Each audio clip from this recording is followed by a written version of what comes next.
In Iludun Odo, truth was older than the throne.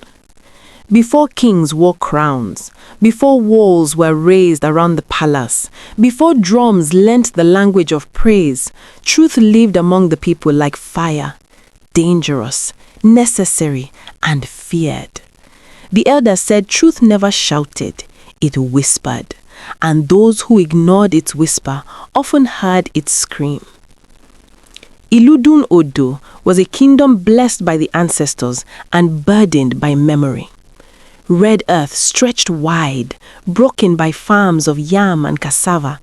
Rivers curved like sleeping serpents, reflecting the sky and carrying secrets from village to village.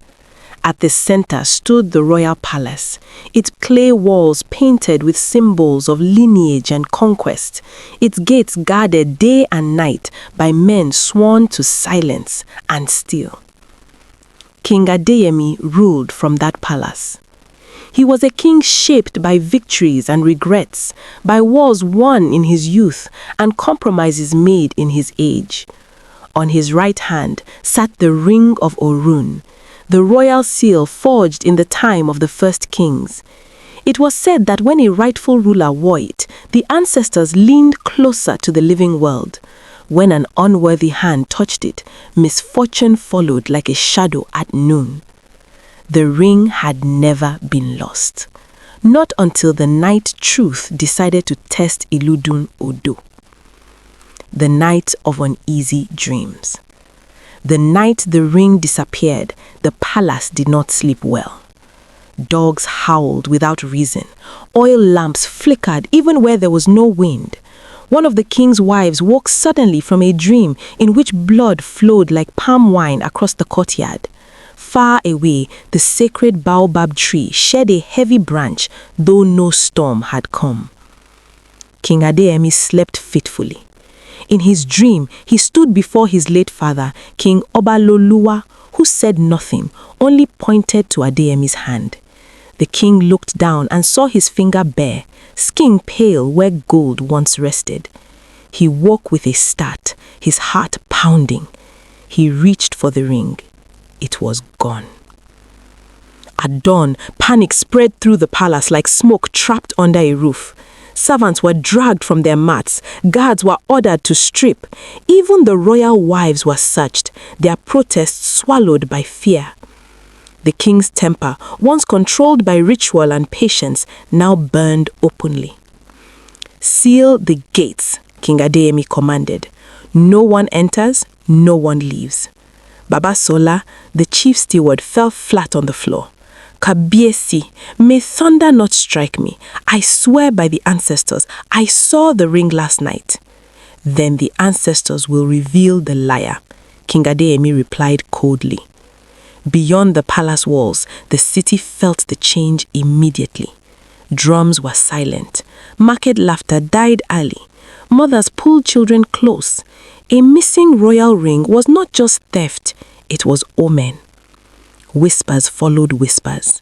Some said the gods were angry at the king. Others said the palace was rotting from inside.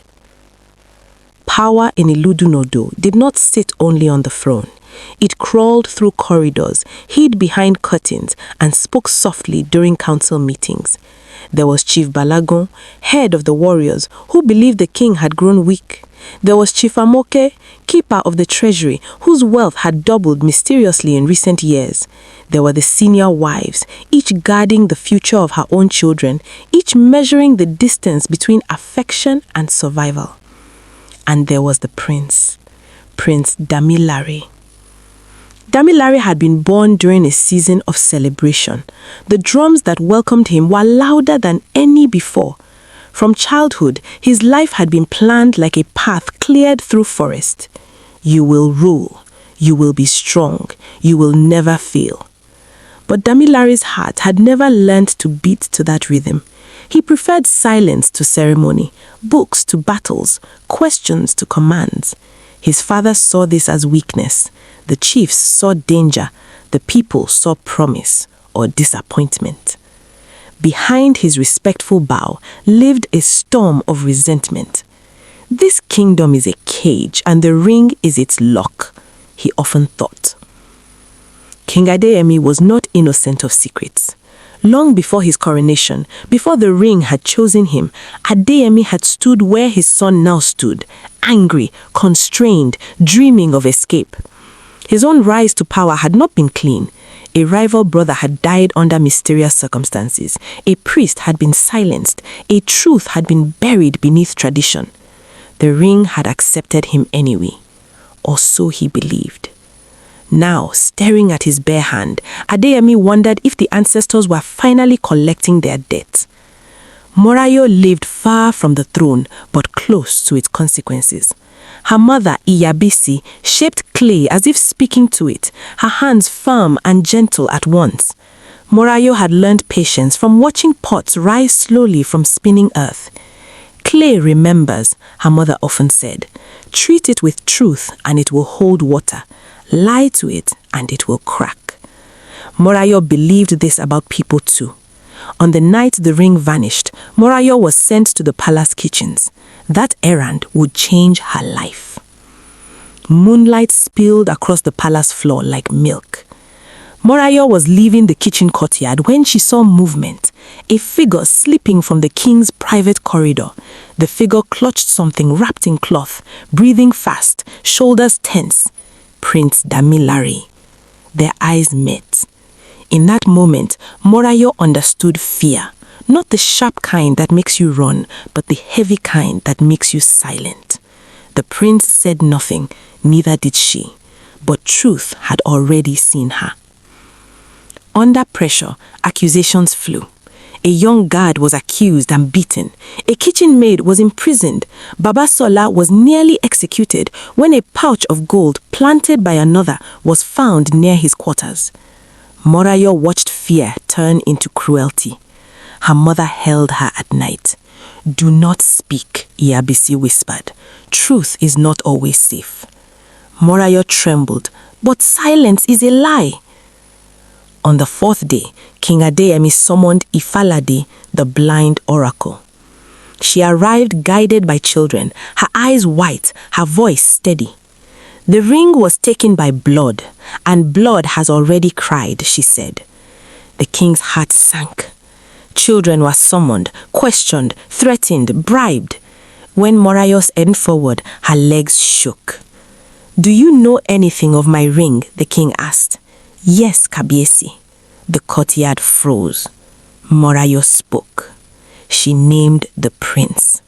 Gasps, outrage, laughter of disbelief. The prince denied it. Chiefs argued. The king felt his world tilt. The ring was produced. Damilare fell to his knees. I wanted to leave. I wanted a life not shaped by your mistakes, he wept.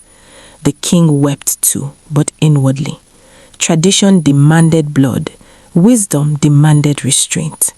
The prince was banished, titles stripped, his name removed from songs. He left at dawn, alone.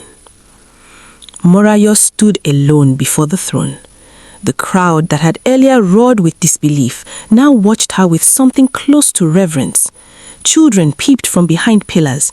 Mothers pressed their hands to their mouths. Chiefs shifted uneasily, aware that a child had done what grown men feared. King Adeyemi studied her for a long time.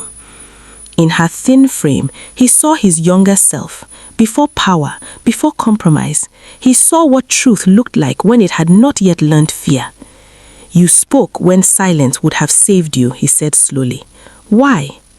Morayo's voice was barely above a whisper. Because truths grow, and when they are big, they crush everyone, she said. The king closed his eyes. Ask for your reward. The courtyard waited.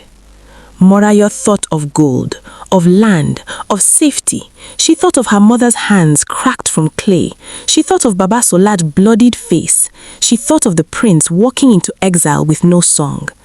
I ask, she said, that no child, no servant, no poor person will ever be punished for speaking truth in Iludun Odo. A murmur ran through the elders. Chief Balagun frowned. Kabiesi, the king raised his hand. So it shall be, he declared. Let this be law. The drums spoke again that evening. That night, King Adeyemi dismissed everyone. He sat alone in the throne room, the ring heavy on his finger. Shadows danced on the walls like accusing spirits. He remembered the night his brother died. They had argued beneath the same roof. The ring had rested between them on a mat. By morning, Adeyemi wore it, and his brother was gone. "I have paid," he whispered to the silence. But the silence did not answer. Prince Damilare left Iludunodo before dawn. No drum announced him. No praise singer followed. At the edge of the forest, he paused. For the first time, the weight on his chest lifted slightly. "I am free," he told himself. But freedom tasted like grief. When Morayo returned home, Iyabisi wept. She held her daughter as if trying to mold her back to safety.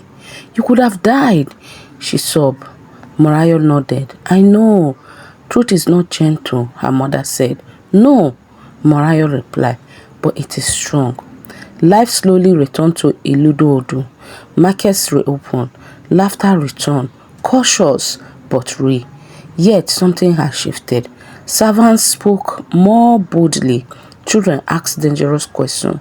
Chiefs measured their words. The ring still shone, but now watch. During the next festival, the Oracle Ifalade smiled for the first time in years. "The ancestors are listening again," she said, and they approve. Years later, Morayo will tell this story to children gathered around firelight. She will end the same way every time.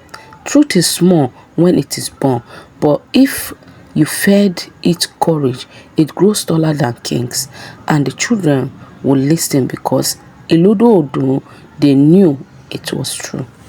Thank you so much for watching my story. Subscribe to my channel for more videos. Please support my little channel to grow. Thank you so much. See you all in my next video. Bye.